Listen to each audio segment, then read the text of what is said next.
this is not possible. All right, well, it's I'm not even gonna wait to see it. We're gonna I cannot take all of those damage boosts, it turns out. Like I said, I haven't done careful health routing for this category, so that was unfortunate. I also took some hits on the way out of the accidental Mission Impossible climb. So that was entirely my fault. Spacing.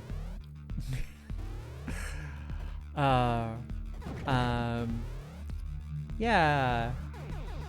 What other named rooms are there? Disco Hell, Green Hell. There are a couple of hell rooms.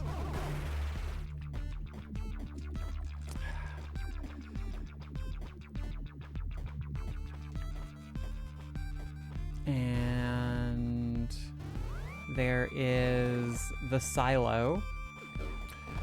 Silo is a thing.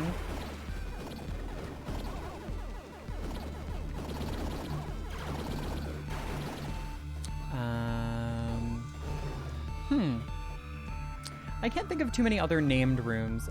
Thriller Room. Oh, okay, yeah. Thriller Room, Bubble Room. Nobody actually calls it this, but Charlie Room, I guess, is kind of a thing.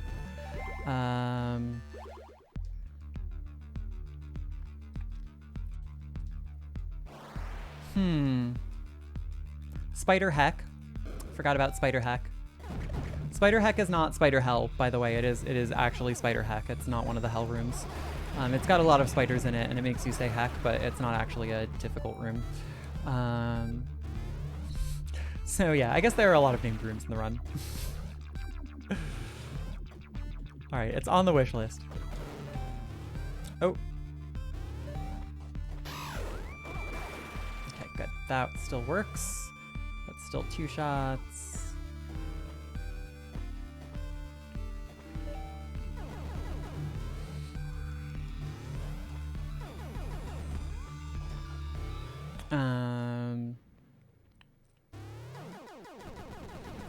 This is interesting. I really need to figure out the boss routing for this first boss is weird in hard mode. So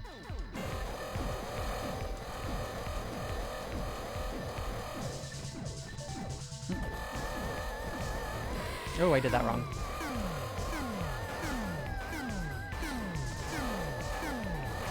I'm hitting the wrong button. That is why I am not getting the weapon that I want. Turns out that if I continually hit the Nova button, it just switches to Nova and does not switch me back to Red Gun. And I wanted Red Gun. That was a bad boss fight. It's fine. Doesn't even matter because odds are good that we're gonna lose this run again. Which is fine. I haven't run this category in like a million years, so.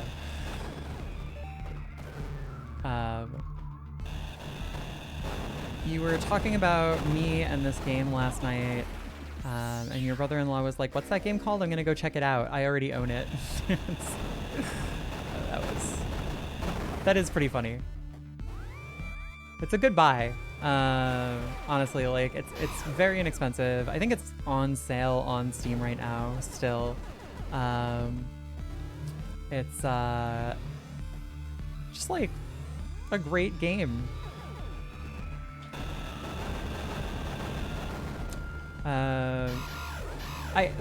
I will say that like I do think that there are some like really frustrating points in it casually, and I have a lot of fun with the speedruns. I think it's a great game for speedrunning, but that there are things about it casually that could be better,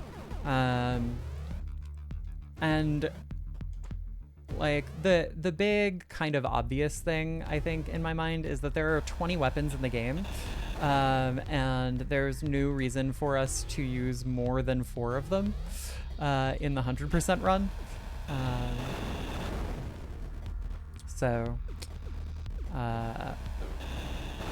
Honestly though, one of my favorite things about Twitch is that I get to watch games like this games I feel like I'd love to play, but the backlog. Oh, the backlog. I was just talking about this earlier today with someone. You know, I feel that way too, but like having a game is not an obligation. I know that like there's this tendency to feel bad about like, oh, you know, why did I buy this game if I'm not going to play it? But like owning a game is not an obligation to play it. Right? Like the game should not be a burden on you. And that's true, like that's true with speedrunning games as well. Like I've definitely gotten caught in the trap, and I did this with Celeste, of like getting to the point where playing the game felt like a burden, like an obligation. And that's like, even like the simple act of having the game should definitely not invoke a burden. So like, don't worry too much about your backlog. All right, that was a much better shaft climb. Shaft climb. Yeah, it doesn't benefit anybody. I have lots of games that I haven't. Video games is a source of anxiety. Thanks for coming to my TED Talk. In this paper, we will present novel methods for developing anxiety using video games that are not even being played.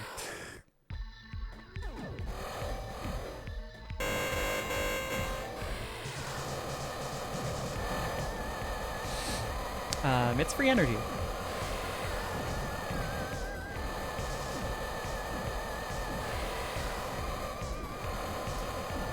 The vibration of my molecules as I think about all the games that I haven't played yet are...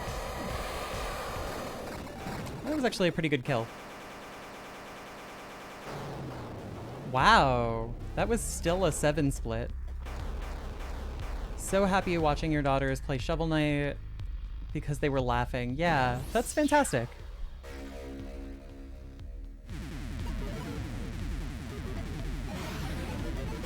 I love Shovel Knight. I actually do kind of want to get back into running either Shovel low percent or some sort of Spectre Knight run, because those games are magical, in my humble opinion. You've played too many online games to know about making people mad online. Yeah, well, you know, I'm mad online about all of you. Not like angry mad, like I'm crazy about you. Thank you, everyone, for making me crazy. Thank you to Axiom Verge for making me crazy. It's really funny that like I made like one vague pass at speedrunning this game back when I was still running Shovel Knight. And it took me nearly 3 hours, and I looked at some of the like high-level runs of this game, and I was like, I could never do this. There's just like way too much to keep track of. I don't really understand what's going on. At that point in time, the glitches had not been introduced into any percent, so everything looked a lot different. I probably died like 40 times on the most relaxing part of the run. But I watched Magus doing a like semi-casual run of it on his channel back in March. And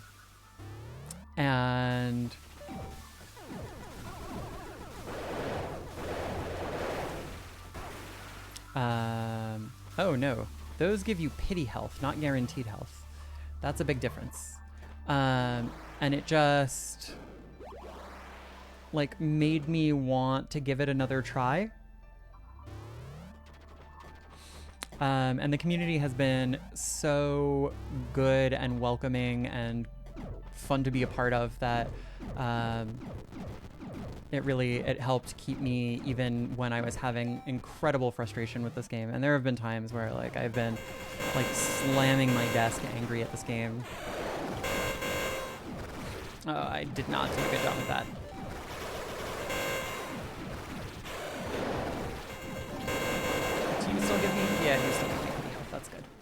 All right, so that's a sub 10 exit from YOLO room, and I'm here for that.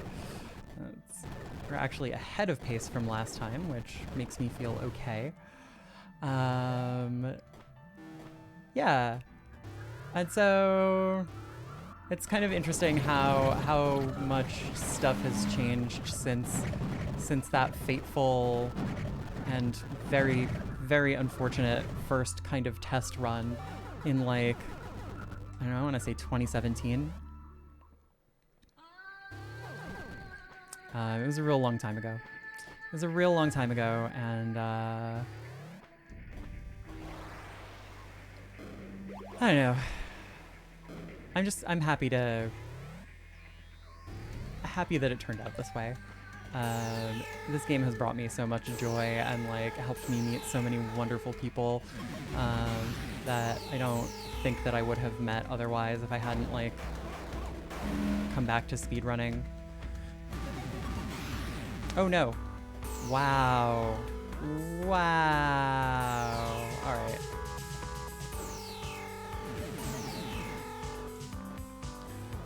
"15 years ago in 2017, exactly. Exactly.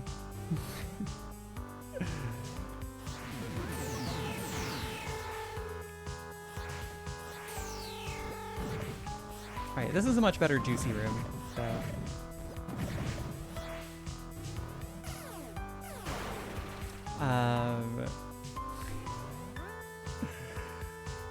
It's just kind of funny, right? Like how things circle back around sometimes. This is actually sort of a funny... That was 2017. Much juicier juicy room, exactly. So it's sort of funny because on the topic of things coming back around, that's actually the story of me meeting my wife. Was so God, if this shows up in a world record run.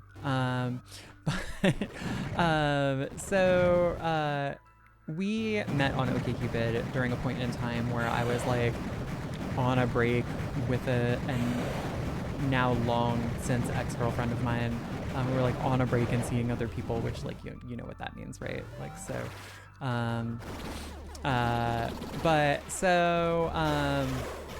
you know, we kind of clicked immediately, and you know, we went out on a few dates, and they were really good dates in and of themselves, but I had just started grad school and she was in the middle of grad school, and we lived pretty far away from each other, relatively speaking, and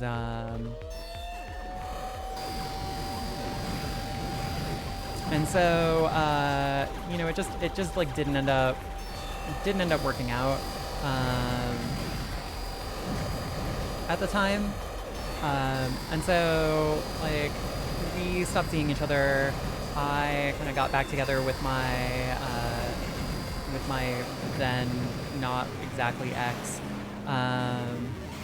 and you know, we kind of went our separate ways. And then, like, 2 years later, I had gone back to grad school full time instead of doing part-time stuff, and I had started taking improv classes to try and meet people, because I was having trouble as socializing as a full-time grad student. Big surprise there. And I walked out of the theater that I was taking classes and volunteering at one night, and I walked down the street, and some woman walked past me that looked like her. And I was like, is that... it couldn't be. I didn't say anything at the time, but I kind of kept thinking about it, and eventually got up the nerve to message her again. And much to my surprise, she responded to me. Woo, G-squeeze. And I have a woo, G-squeeze in the middle of that story. And we exchanged messages, and we still had very good chemistry. And so I asked her out and did not expect to get a yes, and got a yes. And we went out on a date, and we still had really good chemistry. And the rest is kind of history.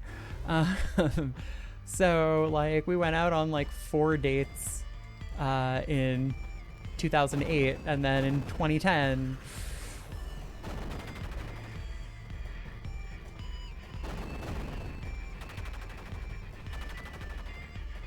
So, you know.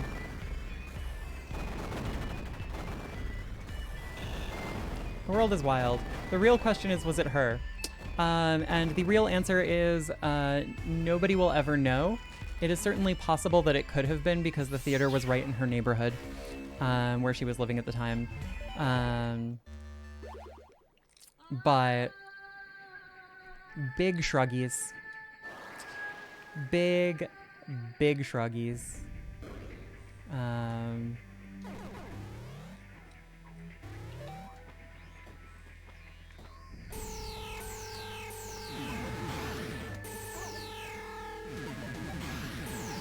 So, hey, Chris, good to see you. How are you doing tonight? Thank you. I'm glad you liked the story. I love telling it because it makes me so happy. And now I have to PB so it's in the VOD. All right. Well, we'll do our best. I'll try to keep track of the route so that we can get that. Just vibing on Animal Crossing. Nice. Animal Crossing is a good vibe. Good vibes only.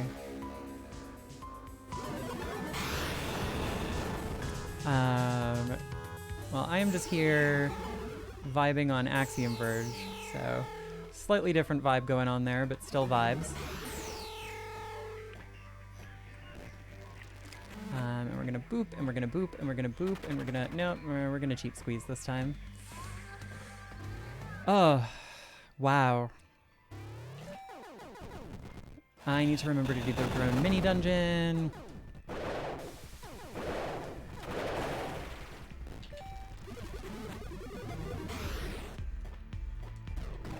Right. I'm glad I remembered to do that. I have often forgotten.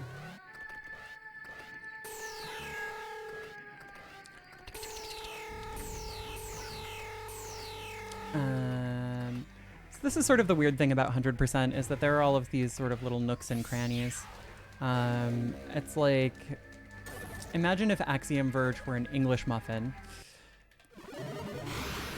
Sorry, the thought came into my brain and I was like, I'm gonna say that out loud. I don't really know why I thought I should say that out loud, but I did. Oh no.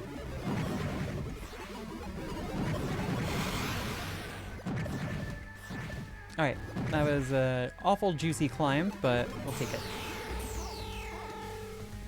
Oh no. That was not enough to kill you. I actually should have just damage boosted through it, because the objective here is this. It's okay, I made the cycle anyway, so. This is an image, alright.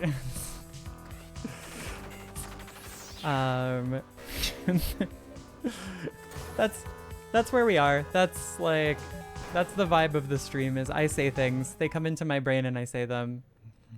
So this little bitty climb here looks a little bit different in 100% because we do have to stop and get these map tiles,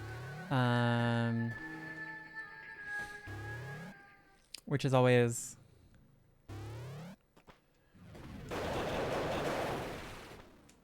people are like, why are you doing such weird things? Hey, Mavarinthia, is that right? Am I saying that right? Welcome to the stream.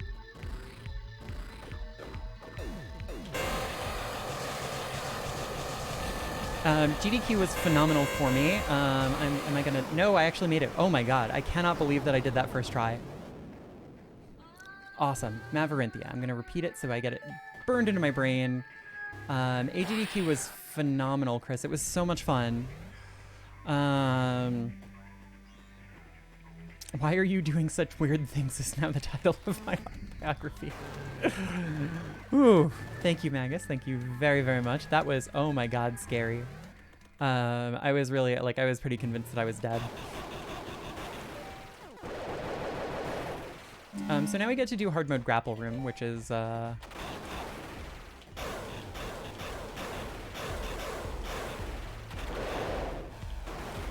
no, I don't want to. Oh shoot! Shoot! Shoot! Shoot! Shoot! Shoot! Shoot! Shoot! Shoot! Shoot! Shoot! Shoot! Shoot! Shoot! Shoot! Shoot! All right, we're okay. We're okay.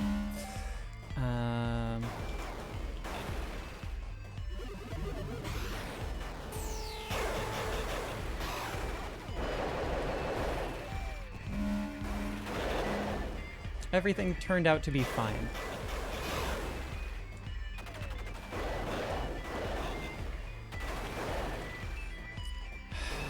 Wow. I have no confidence that I could repeat that. That was yeah, no, it was a super good time. So so Magus was commentating. We got the dev. We got Tom Hat. Oh no. Okay, I made it. Everything's fine now. That was very scary though. Magus was commentating. We got Tom Hat, the developer of this game, to join us on the couch kind of last minute, which was really nice.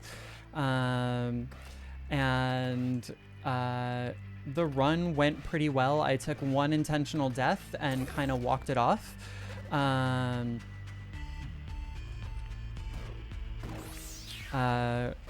Yeah. Just like had a lot of fun, got a lot of really nice compliments. Oh, heck. Oh, I did that. I did that wrong. It's okay. I kind of needed to climb back up this anyway. Come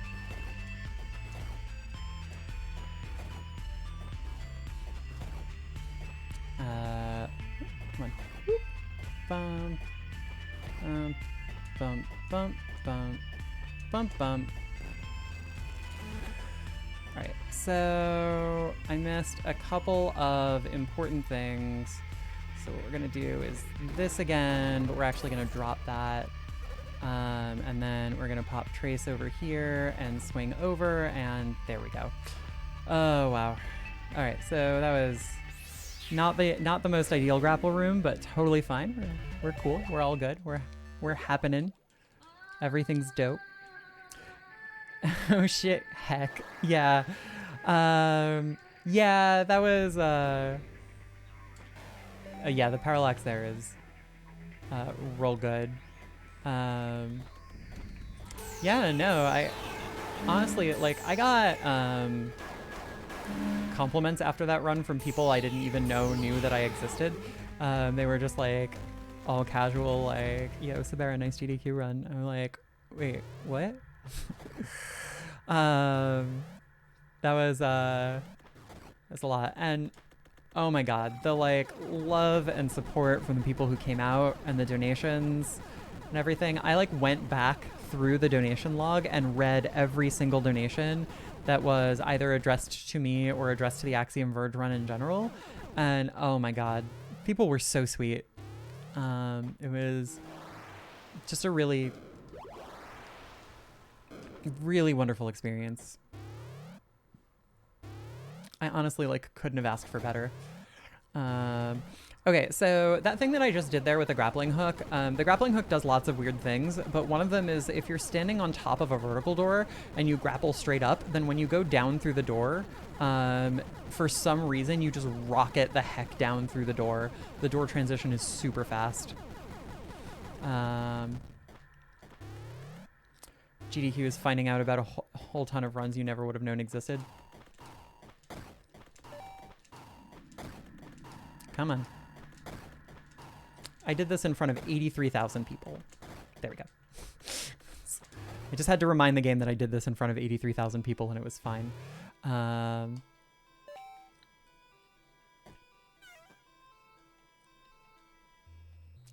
on. Give me the pixel. There we go. There. Drug skip is free if you're on the magic pixel.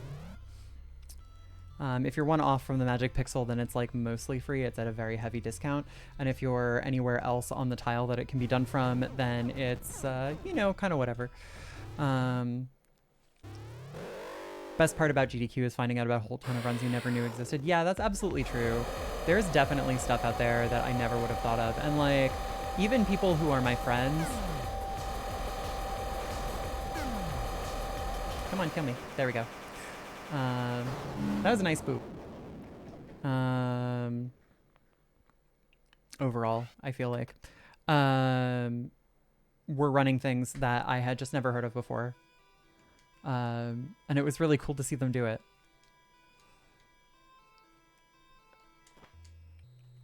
Oop. I wish that I had been able to watch more of GDQ live, because like, I don't know, I caught so few things that I wanted to catch when they were live, but the hype for the ones that I did catch was so real. It was just huge.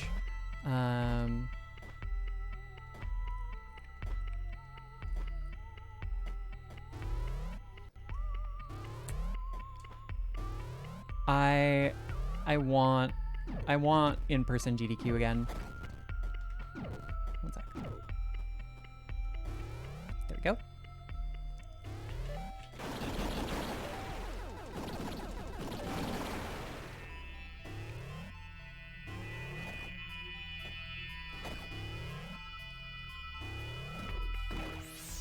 Oh shoot, I shouldn't do that in Hundo. Because I actually do need to go down and collect this power node fragment before I save warp in Hundo.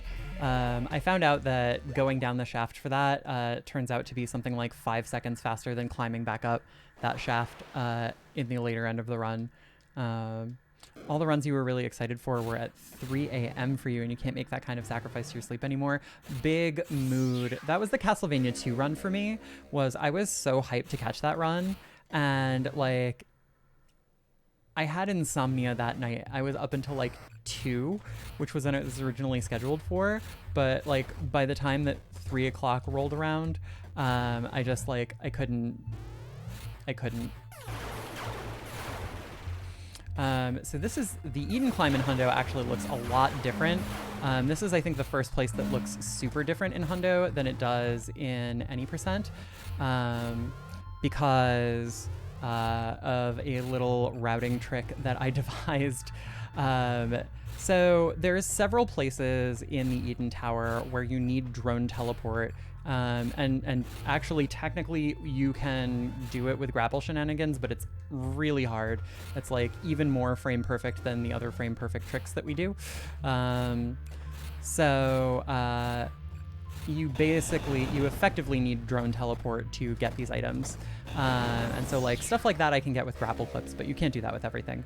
And so we would come up, right? And it's an all bosses run too. So you also have to like get all of the map tiles and fight the big wasp before you get drone teleport.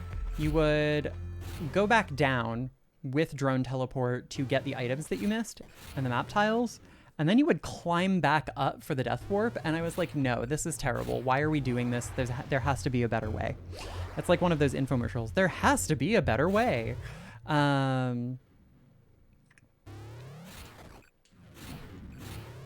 Let's see if I can do the hard mode Uku quick kill and also get the rocket jumps in. One rocket jump. 2 rocket jumps.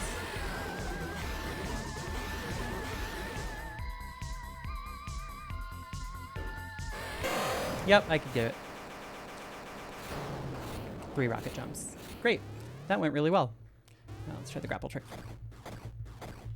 That didn't work. We're going to take 3 passes at it, and then it's a little bit faster if you can get a fairly precise grapple clip at the very beginning of that. So I invented, and like only sort of invented, I started looking for it and like kind of found the first part of the trick. And then our resident glitch master, who's named Rare Beef, figured out the positioning for another part of the trick that made it all kind of come together and click. So now instead we come down here and collect all of the things that we didn't get before on the way up. Oh, whoops, I didn't want to crack an egg there. And then we do, ooh. Okay, what are we doing here? There we go, that's what that's supposed to look like. Please get the item. We grapple clip and set up a blind void warp. I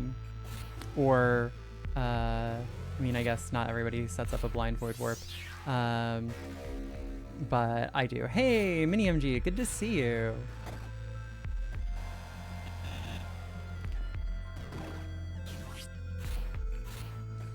Okay, so that was the void warp setup. So now I have to not use my drone at all. Is it possible for me to grapple clip here? I don't think that it is. Okay, no, it's not possible for me to grapple clip down there. That would have been fun. Would have been... All right, and we'll go ahead and use that rocket transition. Oh, whoops, I did the wrong thing. The place that I'm void warping from is completely different. So this is the glitch that you can do with brown coat that I couldn't show off in any %. This is called a backdoor. I'm out of bounds now. So basically what happens is if you are grappled above a vertical door and you use your brown coat dash into it, you end up making the door transition from within the middle of the door instead of making it from the top of the door. And the game, I don't know why, like this is one of the ones where I don't totally understand why it works the way that it does something confusing when that happens, which is it always ejects you upward through the door, even if you're supposed to be transitioning downward. What happens when you do that on an area transition is upward out the door is out of bounds. So you just end up out of bounds. And because of that, that enables us to then do a void warp. And so we can void warp to the passcode tool room. So in the older version of the 100% route, we would get the passcode tool basically like right after we got the grappling hook, before we started to do grapple shenanigans. But now instead, oh shoot, I forgot something. I forgot something kind of important. Boop-a-doop-boop-boo. Now we do that, and then we do, I shouldn't have switched there, but it's fine. We'll take the time loss. We set up a drone teleport there and set up yet another void warp over using the normal Kerr lava strat. So there's no floor beneath this lava, so I fire my drone out of bounds. And the place that my drone ends up being when I leave it in the middle of that save point in Z is actually in the middle of this door in Kerr, and that pops me out here. And so this is actually a little mini dungeon. And the thing about this mini dungeon is that the way that we used to do it before Beef and I found this routing change is they would save warp during later cleanup, and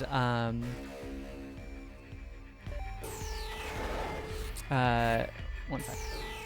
They would save warp during later cleanup, or they would save during later cleanup, come in here, and then save warp out, because like going in and then going back out takes actually kind of a long time. But this way, you actually save warp, or not save warp, you void warp in, and then you walk out, and there's no need to like do any backtracking or save warping or to take the save penalty. You should get this game at some point, Minnie, and also thanks for stopping by. I really appreciate it. So I'm going to do some map tile cleanup here.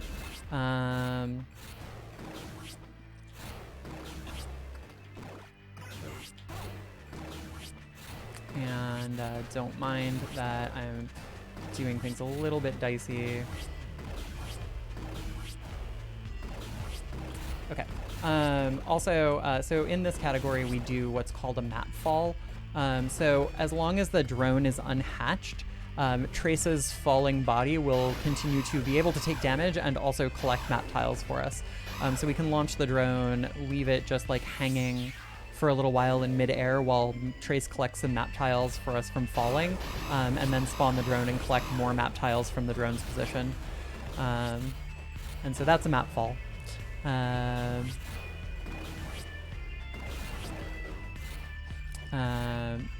So in the any percent run, I shouldn't have done that until afterwards. In the any percent run, I could have taken a safety save here, and for marathon safety, I probably should have before doing temple skip. But I decided to be a swaggy jerk about it and not take the safety save and just do temple skip right first try. We'll see if I can replicate that feat, but basically we're going to do a whole bunch of map falls here. Why didn't you get that tile? Do I need to... Okay, there we go. I was being kind of a jerk, but...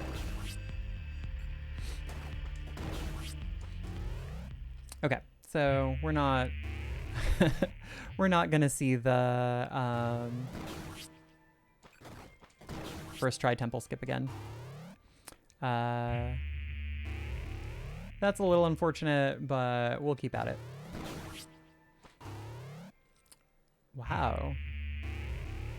And this is the thing with temple skip, is there we go.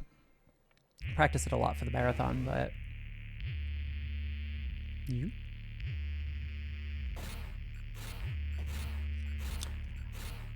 One sec. So we use audio cues and like one visual cue for navigating this without having the benefit of the camera. And so that's why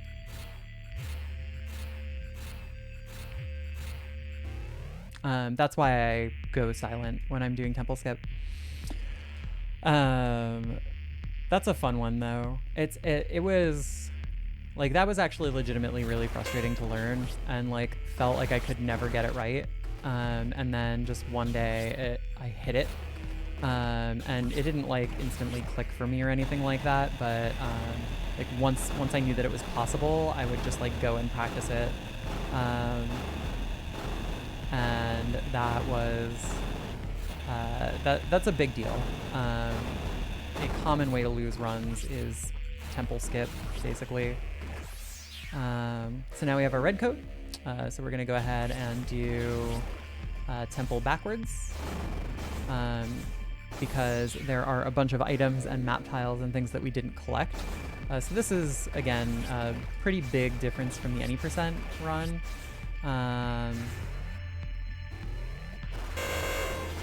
We really take advantage of red coats.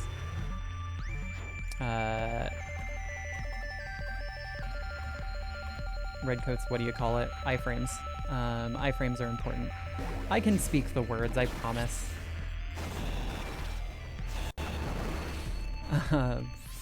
You had the benefit of learning temple skip from me, which made it way less painful. So I had a problem with temple skip, which was I didn't really understand exactly what I was doing. And so it was really hard for me to try to explain it to other people. And then I made a frame-by-frame video of it. And actually I have frame-by-frame videos with like slow-mo and freeze frames and stuff of several of the tricks. So I'm looking actually to put together a video series. Let's not miss the map tile. That would be bad. Of Axiom Verge speedrunning techniques and tutorials. I just haven't gotten around to it yet. I mean, I have like lots of intermediary artifacts for it, but I haven't put together a whole video that I release publicly and that I've narrated and everything. But that is actually on my to-do list. It is yet another one of my 2021 goals, is to actually release that series, because I think it would be a lot of fun, and hopefully even if people are not as interested in Axiom Verge speedrunning as I think that they are, they will appreciate knowing what's going on, and like the routing and everything.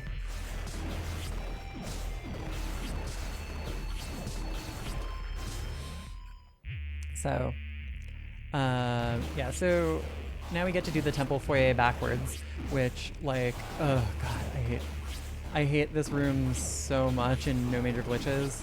When you have to do it forward, it's a big pain in the butt, because you have to be super, super careful to manage your damage, because you can't go into the inner part of the temple until you have a key in No Major Glitches, because, you know, it's not really how the game lets you proceed through these areas normally. But all of these like golden doors that I'm just dashing through, you're not supposed to dash through them. You're supposed to have a key that opens them for you. So we're actually on our way right now to get that key and one other item and a couple of other map tiles and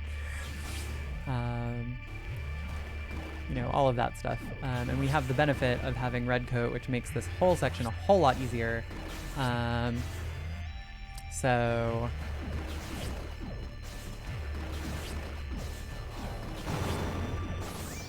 which, like, the extra tiles that we can dash through are a big deal.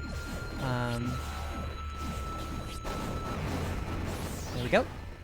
And that should be everything in here item-wise. It is. We're gonna go ahead and go back to the title. We're gonna... Oh no, I saved here. Why did I save here? What was I doing? What was I thinking? I wasn't supposed to do that. Alright, it's fine.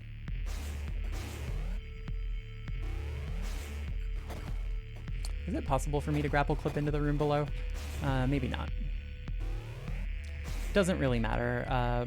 Blind navigation or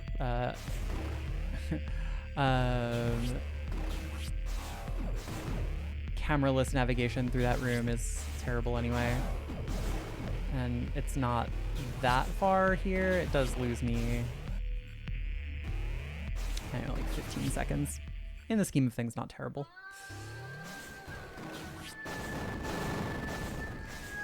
So now we're kind of backdooring at the Gertab area. Getting the Sujin key immediately after it's no longer useful. Yeah, that's actually a fun and kind of funny thing about this run, is that we like get an item after its purpose has been served. So that was an up door. Up doors are the real final boss of this game, and basically I just conquered the real final boss by getting through that up door on the first try, which is real nice. It's one less thing that I have to worry about. Cur cleanup. Oh god, cur cleanup is quite a thing. So now that we have red coat, pretty much everything that we do is geared toward picking up the map tiles and the items that we haven't gotten so far. So doot and great, cool. So we're gonna go up here, and a real quick check of the map indicates that there are basically two there we go, horizontal tiles over this way that I haven't gotten. Come on.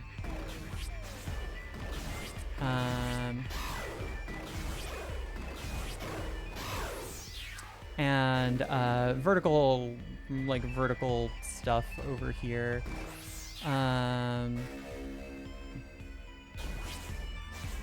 That we're just gonna go ahead and collect along with a couple of items.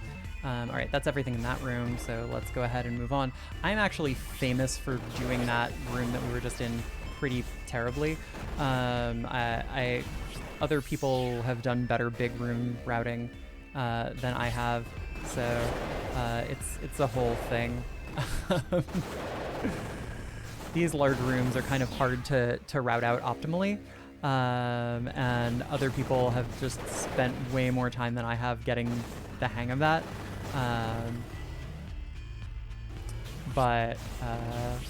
So so there's room for improvement. There's big room for improvement, if you will. Sorry, I can't stop myself from the puns. It's trying to get these upper tiles is a big pain in the butt.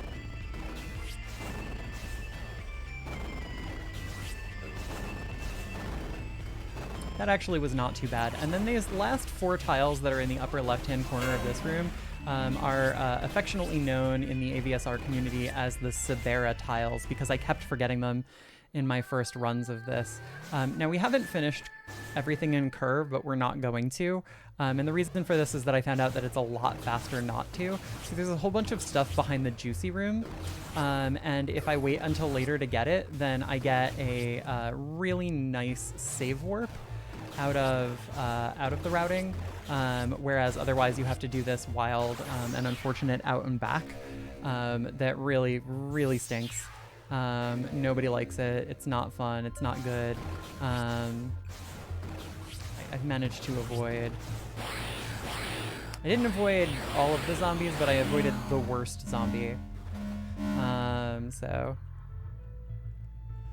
come on. Pickle Hazel shot.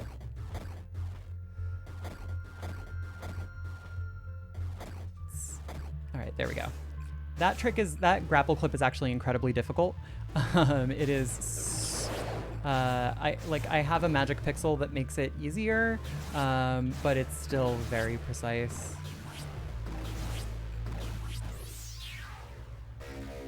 Hey, Zelshot, how you doing? It's good to see you.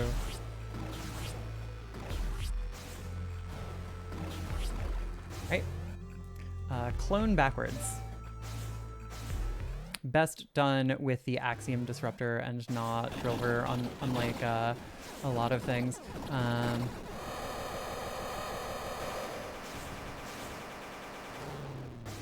Because then you can do that if you position yourself there, which is a whole thing. One of the few doors where it doesn't make sense to go through his drone because you want to glitch that worm as fast as possible.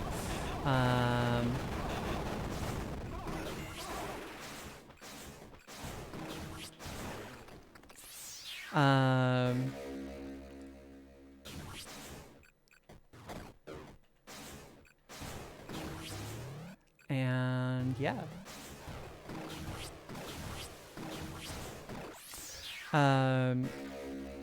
Eden Cleanup is a little bit weird.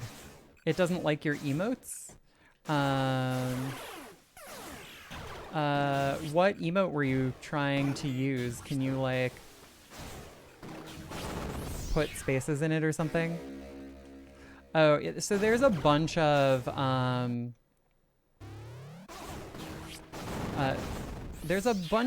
oh yeah, no, all of the Twitch global face emotes are banned in this channel.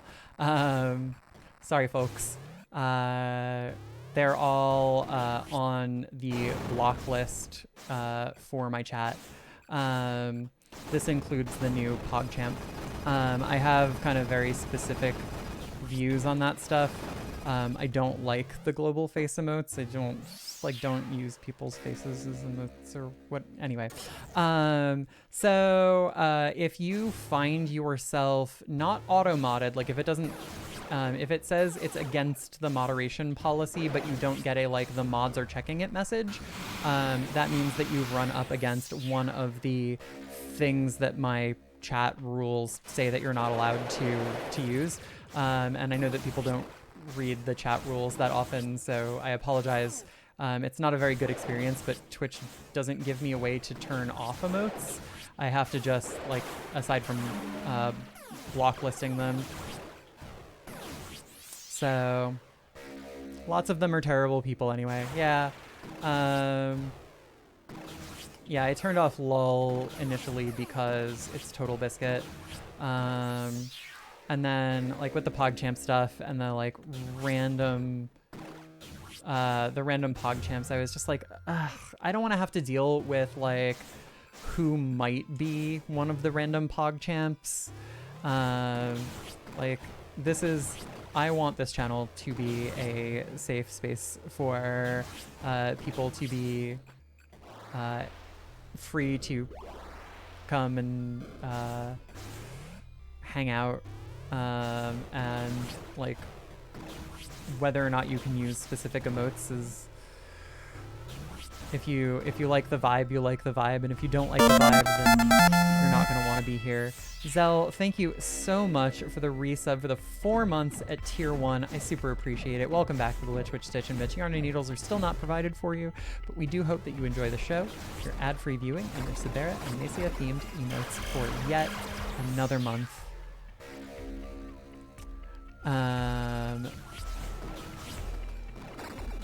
Oh, heck. I missed an opportunity. I don't lose any time off of it, but I missed an opportunity to show something off. So that is totally okay, though. It's not a big deal.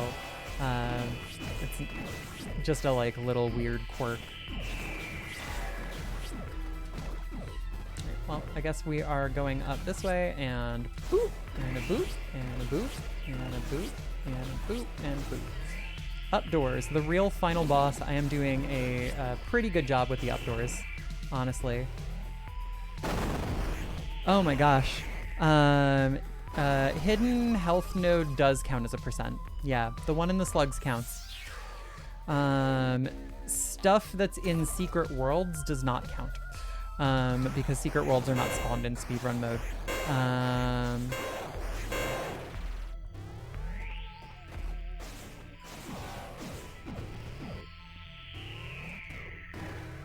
So, oh, that did not. There was a little wall there, a little overhangy ceiling thing that I did not.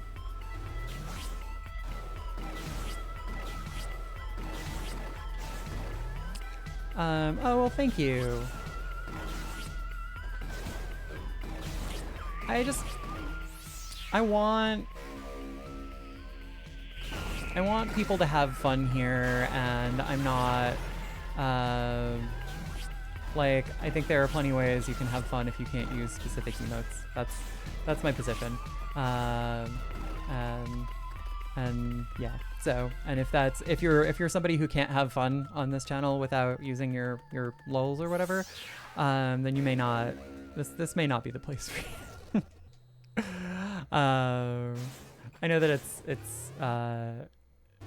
it does make things a little bit more complicated in terms of the overall experience, because like Twitch won't tell you what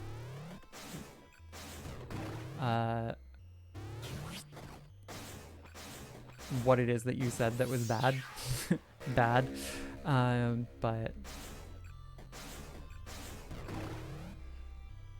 oh yeah, I loved the Pride Bees. The non-binary Wooby is so good, and Pride Lion's real good.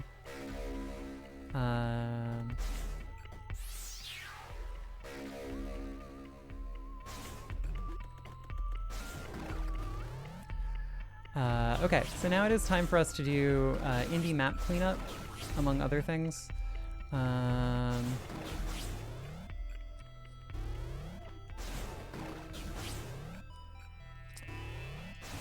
Oh no, I'm sorry. Full set of bees is great. And I'm sorry that you did not get it. Those bee emotes are just choice. So we're gonna ride our best girl Araka and give her head scritchies. We're gonna come over here, and we are actually going to pick up a couple of quick things. One on our way in and one on our way out. Yeah, Uwoobi! Also, Uwoobi sounds like a great name. Oh, oops, I almost forgot to get the map tiles here. Come on. Oh, nice. Michael has a Wooby. All right, so now I'm going to do something that's going to look funny, which is in order to collect the map tiles along the bottom of this, I have to do repeated dash launch chains just all the way along this long corridor area, you're just going to see me doing this. An interesting thing is the drone launch actually has a cooldown on it that's longer than your dash cooldown. But if you fire the address disruptor or you fire the drill during the drone cooldown is immediately reset for some reason. And this was like not really an intentional thing as such. But that allows us to chain these dashes and these drone launches together for quite a bit of speed. This movement is actually faster than a Raka if you don't drop any inputs.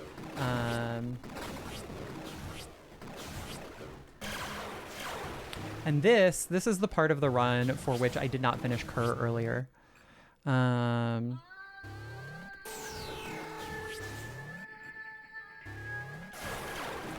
what we're going to do is we're going to come in here and we're going to finish everything in Kerr. And then, and only then, we are going to save warp back to Ukana to finish the rest of our cleanup. And this saves probably about a minute. Is what I saved doing that, which was wild.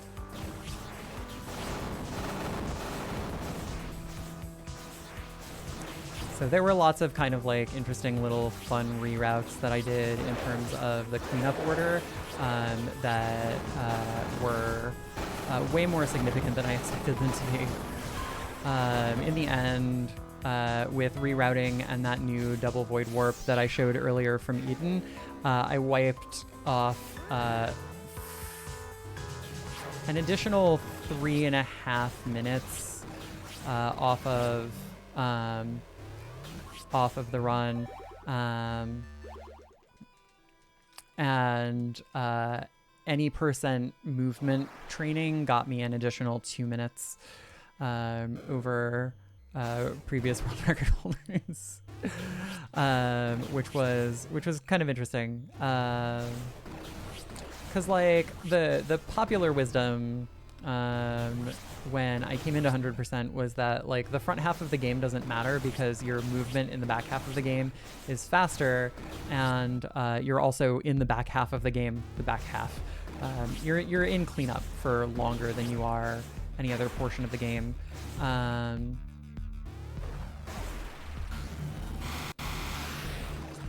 So, you know, presumptively, you being good at movement in the front half of the game just like doesn't have that much available time save versus movement gains in the latter half of the game. It turns out that stuff pre-red coat can be optimized enough to save a lot of time. And kind of once I figured that out, I was like, okay, well, I have a pretty good shot at world record. Let me see what other advantages I can finagle, and just like, it was a lot of fun. It was this like fun puzzle solving exercise where I would be just like messing around with the game. I spent a whole bunch of time. Some of this rerouting came out of something a little bit silly, which is that I was looking for a way to skip Address Disruptor 2 in any percent. And in the process of doing that, I found a bunch of big opportunities for 100%. And then was like, all right, well, I guess I gotta use these now. Right, so there's the hidden node. There's a health node fragment inside of that slug.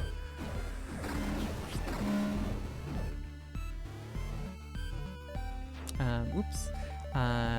This passcode is Dinger Gisbar. I didn't do the thing that saves time on the passcode entry, which I should have done, but that's fine. It's hard to remember everything that you need to do. So we're gonna come back to the save room here. It turns out save warping in this area is Oh, also, we just got the Flamethrower, which is the literal best weapon in the game. That is the 4th of 4 weapons that we use in the 100% run, and the only reason that we don't get it in any percent is that it's way the heck out of the way. There's no good way to get it.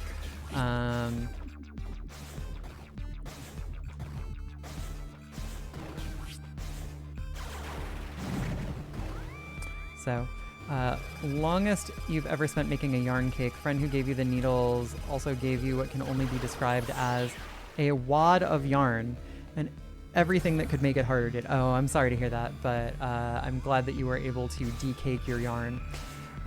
So I left Trace standing in bubbles, and then I popped the drone, and that did what's called a displacement warp.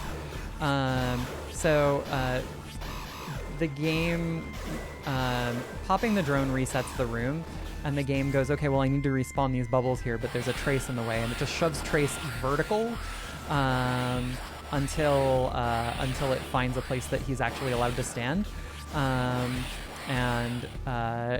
Even if that's in an unloaded room. And the only way that he stops moving is if he ends up out of bounds. If you happen to be placed in a spot that's out of bounds, then the game will correct him back to the position that he used to be standing. And because that out of bounds check is a terminal check, it doesn't worry about the fact that he's embedded in blocks now. It just lets you do it at that point, which is why out of bounds warps work the way that they do. You can get away with a lot of stuff in out of bounds warps that you couldn't otherwise, because the out of bounds, like, it just stops doing position correction after that. Oh, we did pass through Thriller Room. I didn't call it out, and I didn't sing Thriller. I'm really sorry about that. This run is now invalid, so that's unfortunate. But we're gonna go ahead and finish it anyway. You know what I just realized? I need to... Right, boop, boop, boop. Okay, good. Everything was done in Cur. I also actually should have do. Okay, I have all of the items you can knock. That's fine.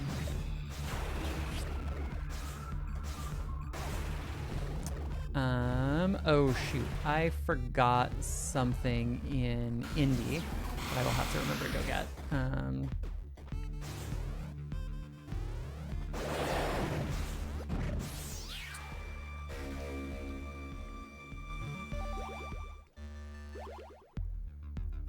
And I think the only good time for me to go get that is actually on the way to my next destination, which is that's gonna cost me a little bit of time. It should be fine overall. I'm glad that you were able to do it, and that it is done now, Mickey. Congratulations. So we go down here, we're gonna go down here, and we're gonna go down here. I forgot. So we're gonna come down, and boop. We're gonna go all the way over here back into this little like spur in Indy, because I forgot the item that's in this room. Yup. Glad that I remembered that one. That would have been heartbreaking.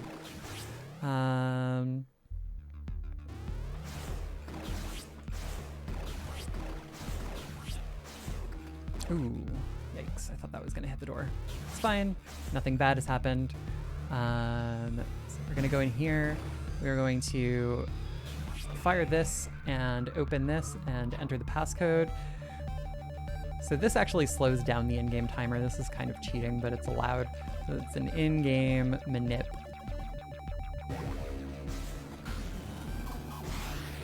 Oops. It did mess up my grapple coat though, which may have actually lost more time than I saved using the address bomb trick. I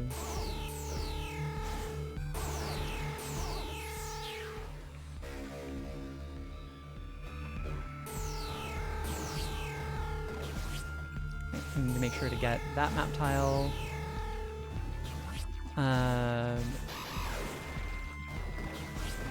Mickey is indeed setting up to knit. That should be, yeah, that's everything in Ereboo. Just wanted to check. I haven't run these categories in a really long time. Boop! Rocket door. One fun thing about the rocket door is that if you do it between areas, the music takes a long time to load for some reason. Something about the way that the area transition works causes the music to not load in until you change sub areas, and sub areas are where music changes within the same loaded zone. So there's no background music right now because I used a rocket door transition. Also forgot about my drone. Let's not do that. Boop, boop, boop, boop, boop, boop.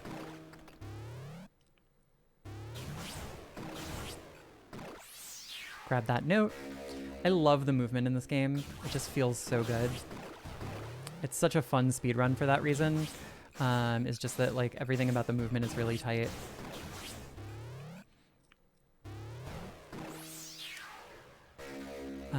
The game is really responsive. I think and partially because of that, I actually think this and the fact that the any % run does not require a lot of foreknowledge of like routing and stuff like that. I think this is actually a pretty accessible speed game. Oh yes. I think, well, I had been doing a knitting stream. I can't remember. Did we meet when you like came in during my knitting stream? Or did we meet before that over knitting? It's hard to remember things. I'm bad. I have a brain that doesn't work right in a lot of ways. So I apologize. Oh, we met on Twitter first. Oh, yes. Okay. Yeah, I don't remember exactly what it was, but yeah, definitely something that you were knitting. Don't sweat it. Well, thank you. Oh, so this is another quirky thing about the address bomb is if you pick up an item while the address bomb is firing, the animation is very slow. So that was fun. Now I hope that this is a world record run so that will be on the VOD too. The story of how I met my wife and also that. Really? There we go. Thank you. Boop. Not the Pokemon blankets then, those were crocheted. Yeah, unfortunately, I don't specifically remember, but definitely over some sort of fiber work. And I was making a beanie at the time. Let me not forget the save room because I've definitely done that before.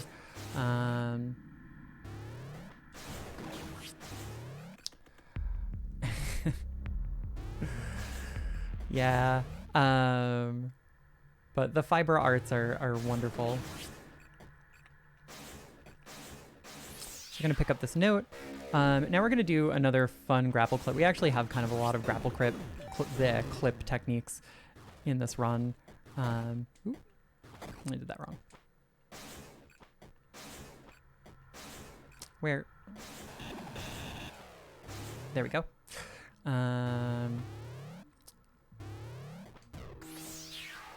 Oh, I didn't mean to crack the egg. There we go. You love it, kids love it, wife loves it, all around win. Yeah. I should be making a hat for my wife.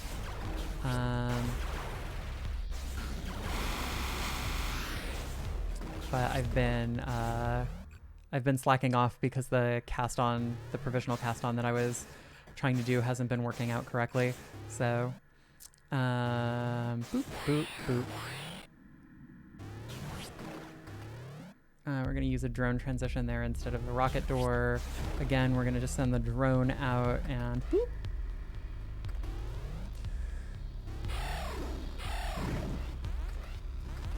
And a hippity and a hoppity. And then we're going to bust this drone wide open. And we're never going to stop it. So this is the part of the 100% run where I'm saying that, like, where, like I was saying, we're so powerful that like stuff can't stop us. I take damage, but my damage is heavily reduced. I deal a lot of damage. I have iframes from my red coat. There are just like not that many things that are threatening at this point. Relatively speaking. Slacking off, preparing for and executing incredible AGDQ run. Oh, well, thank you. That's, you know how it is. I want to do something nice for my wife, and I'm not doing that thing. I'm doing things for me, or for charity, I guess. I suppose, I suppose that you could say that, in fact, I was not doing the AGDQ run for me. So there is certainly a me component of it. It turns out that going through this little tunnel, it's actually faster to save warp back than it is to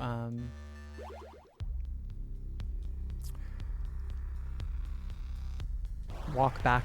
So we have this anchor save here. And then Orloth, who was world record holder in this, not in hard mode, but in normal mode. Though she may have also held world record in hard mode at one point. Wow,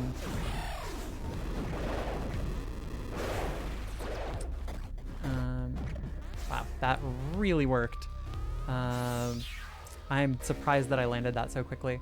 That's brand new. That's brand new tech before. That's never been used in a hundo run. Though I did just forget the note. Come on. Huh?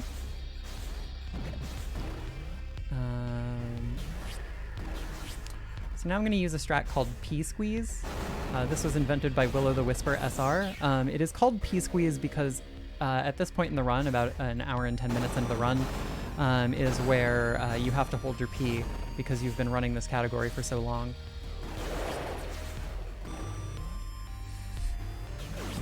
So that's P-Squeeze.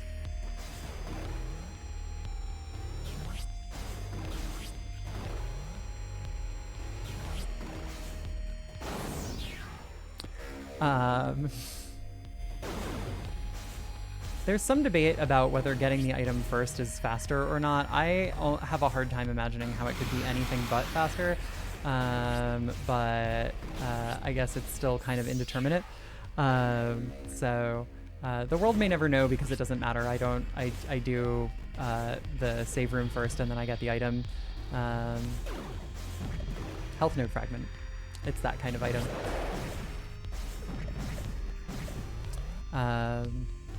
The routing in this game and like the question of like whether particular things are faster to get when you pass through the first time to avoid having to do them in cleanup is long and tortured, and many of those questions are actually unsolvable, at least as far as we care to put effort into it. There is probably some way of answering the question, but it probably involves tassing, and I tried tassing this game once, and it did not, I couldn't figure out how to get libtass to do the thing that I wanted it to do. So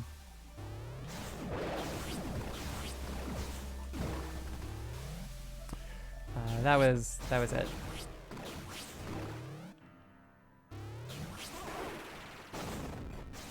That was the end of my libtass journey. I would like to go back to it at some point because I think it would be really interesting to see what a human theory task of my route looks like at optimal. Like, what is the like theoretical best possible time of this particular route of these strats? But it will have to wait.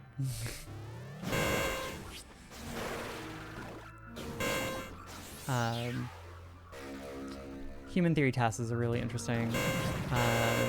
Especially, like, I don't know if any of you have seen, like, TAS any % for this game, but even just, like, in the first, the first part of the game, the Brinstar Climb is done by taking frame-perfect pixel jumps off of the bubbles or something. I forget exactly what it is, but basically Trace just like looks like he's climbing up the red bubble blocks in the in Arabu, the first area.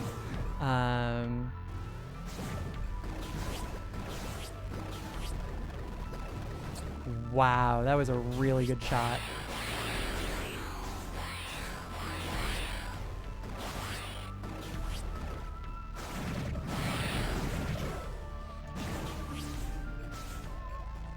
Come on. Thank you. And so it would be really interesting to see. We're coming up on another little optimization that I invented. This one's kind of a 12-second time save. So using the displacement warps from earlier, we pick up this note, we stick ourselves in the wall, and we walk our drone out of this room. Drone door transitions are faster, which is nice. And also we were gonna drop our drone down here anyway, so we basically just drop the drone down here, collect that map tile, pop the drone, and that actually displacement warps us into the very last tile of the boss foyer for Uku's room, Uruku's room, which we need to go back into to collect a couple more items, which is just the fact that we can optimize that in that way is pretty nice. So we're gonna go ahead and grab that. We're gonna pop back out of here. This is one of those places where it's faster to walk out than it is to save warp, even though there is a really convenient save right outside. It is still actually faster to do that. And the displacement warp also saves us a bunch of upward climb as well, which would be useful for me, to me if larger needles for cast on. Yeah, I never do that, but it's a good suggestion.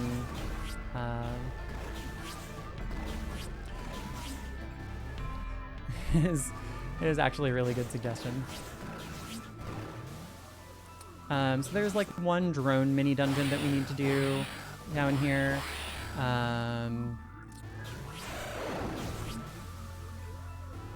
This is basically impossible to do with, well, it's not impossible to do. At this power level, it would be really easy to do it with just the drone.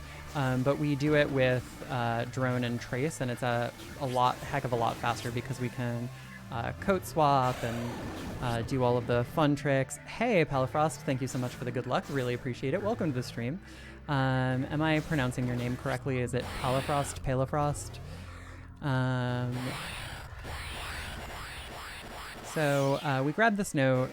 This whole mini, this is probably the longest mini dungeon in the game. And then there's also this little thing down here. There's actually a weapon at the end of this. It's a pretty cool looking weapon. It's not useful, but it's cool looking. And that should give me everything in this area. Yes, it does. Palafrost? Okay. Oh heck, I saved here. I wasn't supposed to do that. Thank you so much for the follow. Welcome to Glitch Witch Station, bitch. Yarn and needles are not provided for you. We do hope that you enjoy the show. As well as your Sabera and Macia themed emotes. Heck, now I have to do something silly. We're gonna ride a Raka because it's fine. Everything's fine. Nothing is bad. But I made an oopsie doodle. a little bad. Let's go ahead and use our rocket area transition. All right, actually we're gonna get a spider hack on the way back up.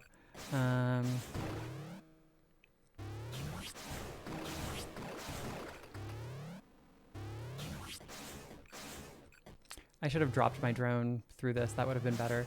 So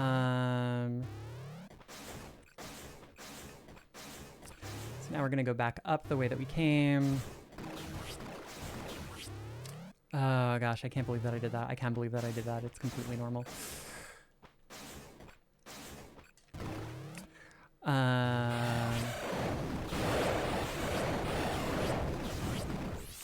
And this should get me everything that is in Absu. I'm gonna do a real quick check. Yeah, that's everything.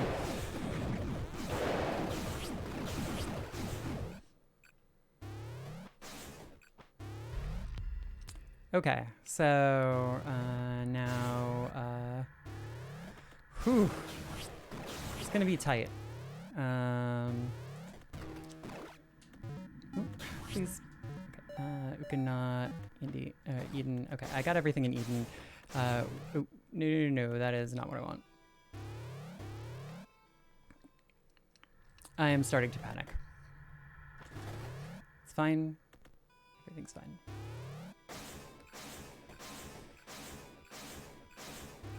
Okay. It's gonna be close. I'm not sure that we're here on early enough pace that we certainly would have been if I had remembered to not save in that save room to actually hit world record. But we will see. It's not. I don't think it's impossible. It kind of depends on how I play.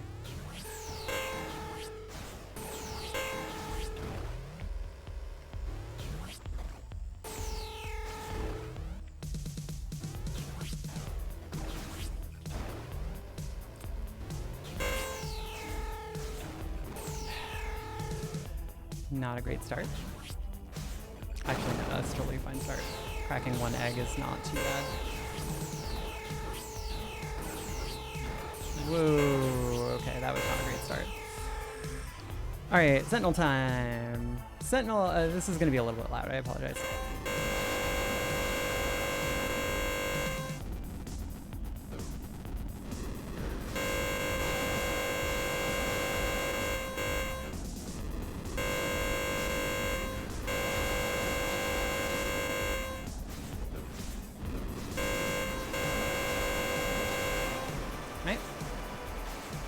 Oh wow, I missed the sentinel skip. Exit. Totally okay. Okay, I'm pretty sure that this is not gonna world record. But it's gonna be close. This is gonna be a good warm-up. Come on.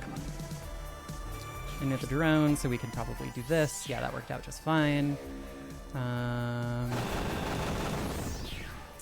That worked out just fine. That was a nice first try dash through the ceiling.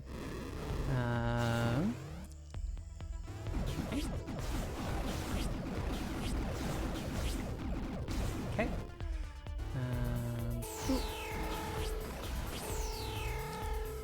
Especially since we have to fight Zetterfool, I'm fairly confident that we're not going to make it.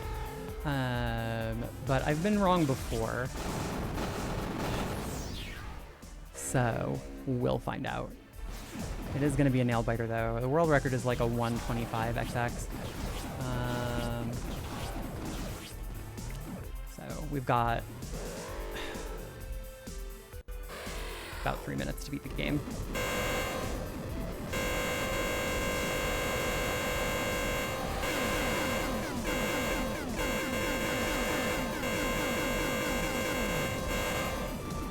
Oh god. Please don't. Yeah, he killed me. Nope, that's it. That's the run.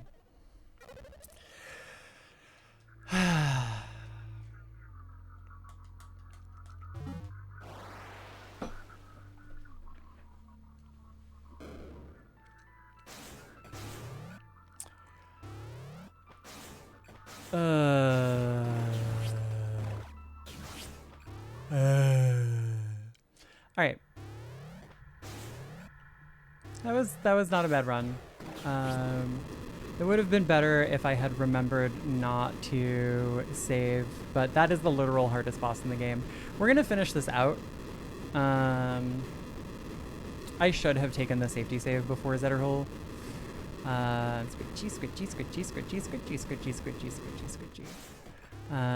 Which would have improved the situation. Unfortunately, because of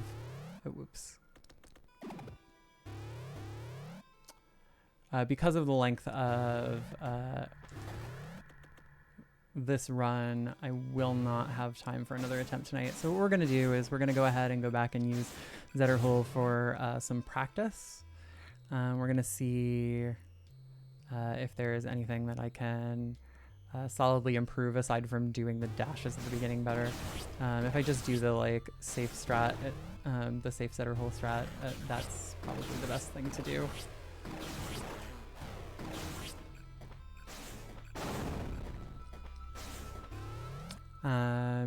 Who's a good giant creepy spider head? You're a good giant creepy spider head. Yeah, I think that that's a good thing to call a Raka. Except that she's not really a spider. She doesn't have legs. She's got like a little capey thing.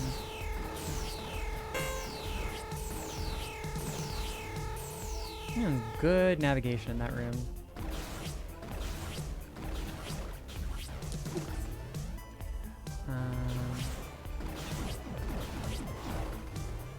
There's a good version of that room.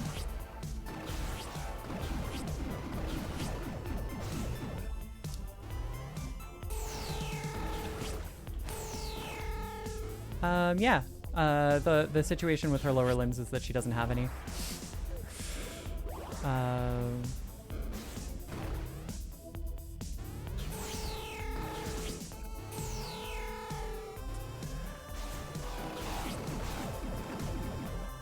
And there's our 125.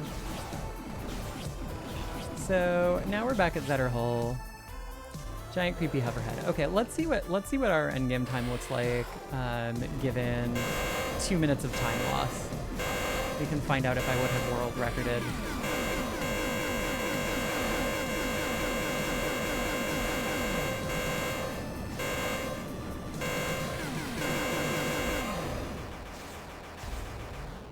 Okay, so that's Zetterhole. We don't actually have to wait for the boss split to show up. That's not in the rules. It just has to be, the death animation has to start.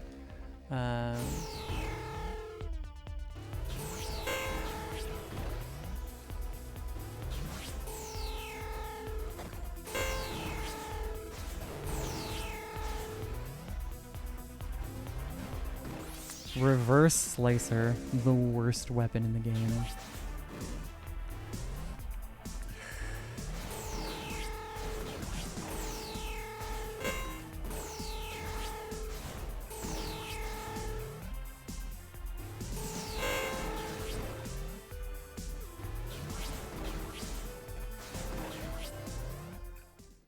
Disco Hell.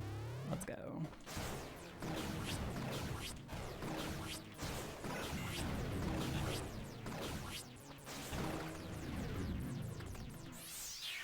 Alright, that's our last item.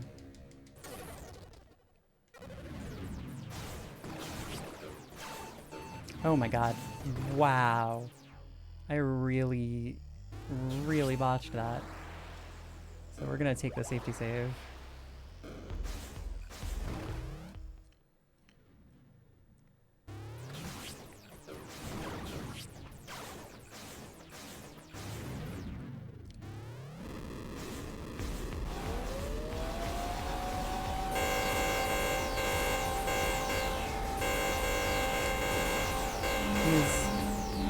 Donuts are really not cooperating today.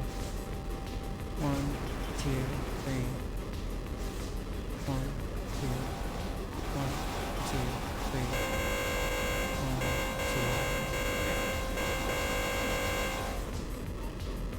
1, 2. We're not gonna get it. We're not gonna get a 127 anything. So we actually wouldn't have.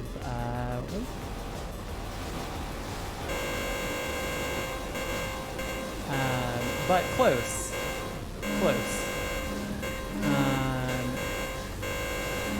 Like without that save warp mistake, that would have been world record, I think. I think that probably easily cost me a minute having to like...